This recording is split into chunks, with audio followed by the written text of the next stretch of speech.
Captain அவர்கள் பற்றி தரக்குறைவாக பேசியிருக்காரு.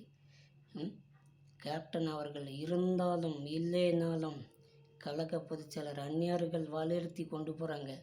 இன்றைக்கி தான் மொதையும் எழுச்சியாக இருந்தது இந்த தேமுதிக, இப்பயும் அந்த எழுச்சியாக தான் இருக்குது. சரிங்களா? அது ஒரு செங்கல் கூட தொட்டு பார்க்குறக்கு உங்களுக்கு தைரியம் கிடையாது. சரிங்களா? நீ 2026 நாங்கள் யாருன்னு கழக பொதுச்செயலர் அந்நியார் அவங்க பரில் அடி உங்களுக்கு கொடுப்பாங்க. நாங்கள் கேப்டன் தெய்வமாக வழங்குகிறோம். அவரை பற்றி குரு பூஜையை தரக்குறைவாக பேசிக்கிங்க. அவரை தமிழ்நாட்டு தெய்வம்.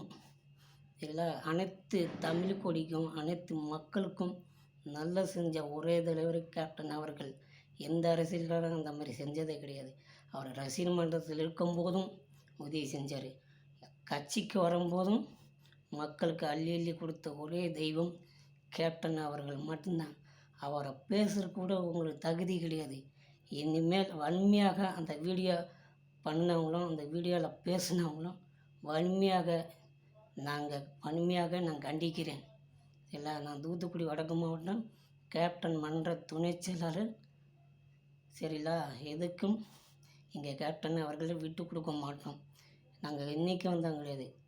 ரசிகர் மன்றத்திலேருந்து உருவாக்கி வந்து ஒவ்வொரு தொண்டர்களும் எலெக்ஷனில் நிற்க வச்சு சுகஜியாக பார்த்த ஒரே தெய்வம் எங்கள் கேப்டன். அவங்கள பேசுகிறதுக்கு உங்களுக்கு தகுதி கிடைக்குமா? எந்த தலைவர் அப்படி நினைப்பாங்களா? ஆனால் எங்கள் தலைவர் தொண்டர்கள் என்ன நடக்குதோ அதான் அவர் செய்வார். அதேமாரி தான் அளவு பார்க்குற ஒரே தெய்வம் கேப்டன் அவர்கள்.